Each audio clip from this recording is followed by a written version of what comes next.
Now, look, US stocks have hit a record high as inflation holds steady over in the States at 2.7% in July, despite Trump's tariffs. Here's a breakdown.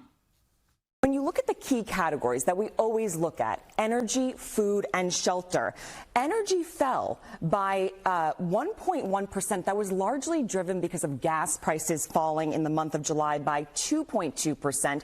Look at that food. I mean, this is where people spend their money, right? Food every single day. Food flat, 0%, and actually down at the grocery store. Josh, what do these latest figures suggest? Yeah, CNN, I presume that they would have liked to have seen a massive spike there to therefore blame it on Donald Trump and his tariff policy. I think a lot of people owe Donald Trump a pretty substantial apology when it comes to his rollout of his tariffs there, the reciprocal tariffs, his whole approach to political economy and trade in general. People said that this is going to get us back. Well, I mean, perhaps to 1979 era Jimmy Carter inflation, but a lot of people said that it might be even worse than Joe Biden just a few years ago. I mean, it was the summer of 2022, just 3 years ago here in the U.S., that inflation reached 9.1%.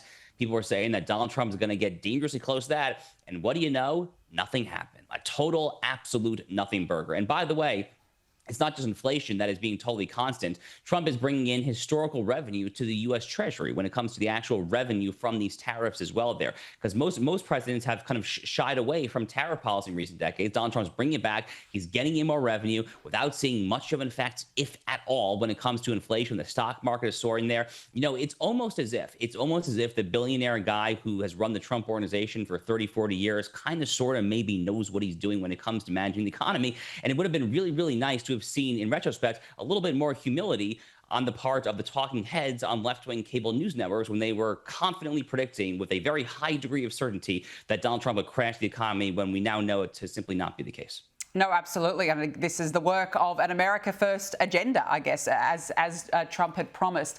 Now, the Ukrainian President Volodymyr Zelensky has been excluded from peace talks between Donald Trump and Vladimir Putin on Friday, and now we know why. The White House press secretary Caroline Leavitt confirmed it's because the Russian leader extended the invitation to meet. So, Josh, basically it was because this meeting was at the request of Putin himself. How will this work in Trump's favour in being able to really suss out whether Vladimir Putin is serious or not about ending this war?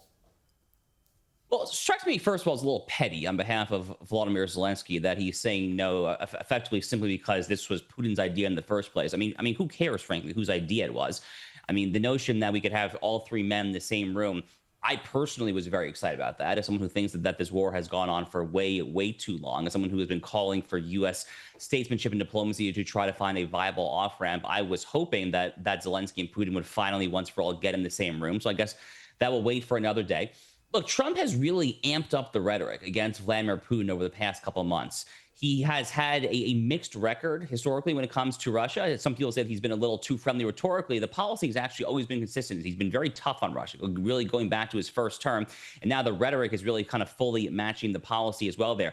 I don't think Putin's going to be particularly receptive there. So it'll be very interesting to see if Trump can actually try to finagle him and actually try to get him to make some sort of concessions there. The basic roadmap for what a deal in Russia-Ukraine, what it actually looks like, to me, I think it's pretty common sense. It's going to require painful concessions on both parties. This is where leaders come in. I mean, this is the ultimate kind of deal here. Trump literally wrote the art of the deal here. He's had amazing success, by the way, on the world stage already. We had this recent Armenia-Azerbaijan peace deal at the White House just last Friday.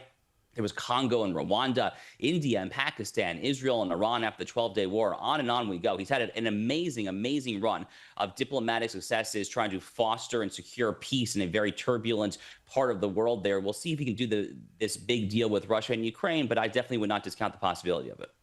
Well, I think the world's going to be waiting, standing by with bated breath to see what comes out of this all-important meeting this week. Josh Hammer, good to catch up. Thanks so much for your time.